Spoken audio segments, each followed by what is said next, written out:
Let's bring in retired Rear Admiral Mark Montgomery. He served more than 30 years in the Navy as a nuclear-trained surface warfare officer. He's a senior director at the Foundation for Defense of Democracies. Admiral Montgomery, always good to have you with us. Thank you for being here.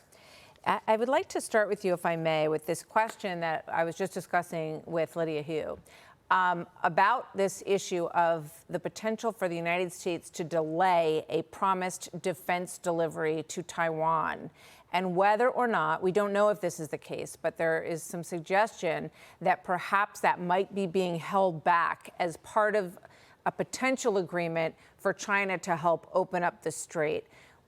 What do you think about that? And do you think that that is something that might be under discussion in China right now at these meetings? Yeah, thanks for having me. And so this is a big deal. So there's $11 billion that was agreed to last year, which is going to happen. Then there's $14 billion that's been held back.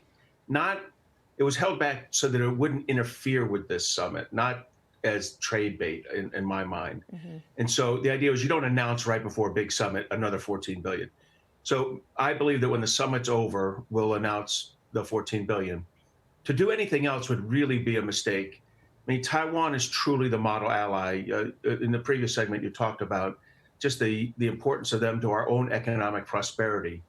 They drive their $150 billion of compute that comes into our country, drives trillions of dollars a year in U.S. GDP.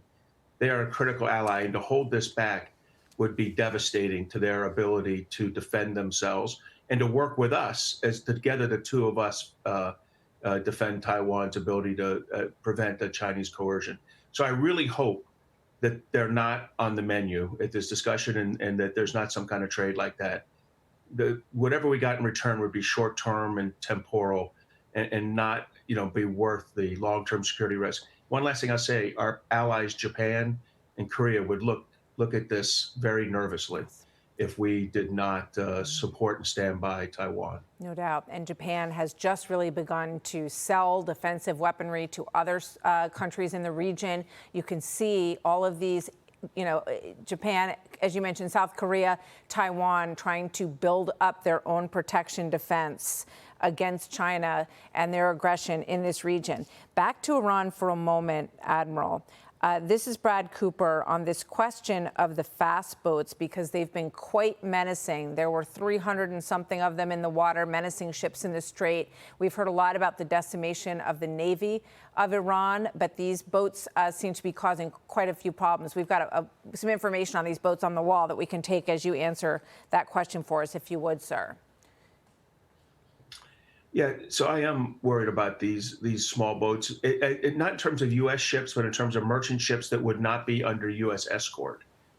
But if a merchant ship is doing it as part of a protected, security, access or escort from the United States, that means U.S. A-10s, those are attack planes, and U.S. Armed helos would be pursuing these small boats, and the A-10 versus these small boats is not a fair fight. The A-10 wins.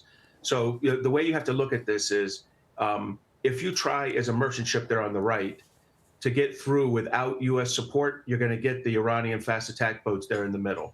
If you have the U.S. Navy, the U.S. military with you, you'll get the A-10 supporting you, and you won't have this problem. So what about this issue that Admiral Cooper addressed? And there have been quite a bit of reporting about our munitions, that we're running low on some of the missiles that have been spent in this war so far. And you heard from Admiral Cooper, he said, we have what we need. We've heard the same thing from the chairman of the Joint Chiefs. Do you agree with that? Do you think that that's an accurate look at this? So, I mean, this is a complicated question. My answer would be that for what we would have to do in a 3 or 4 week additional campaign, we have what we need.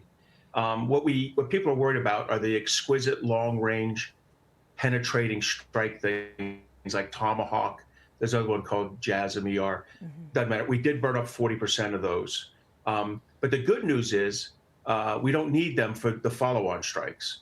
But PACOM needs them, EUCOM, the Indo-Pacific Command and the European Command need them for China and Russia problems. And we're fortunate that the Congress passed legislation last year that allowed us to expand production levels. And then the administration in their March budget drop actually asked for expanded capabilities. And so they're going to increase things like Tomahawk production from 150 to 200 a year to 1,000 a year over the next 4 years. So we're solving this problem.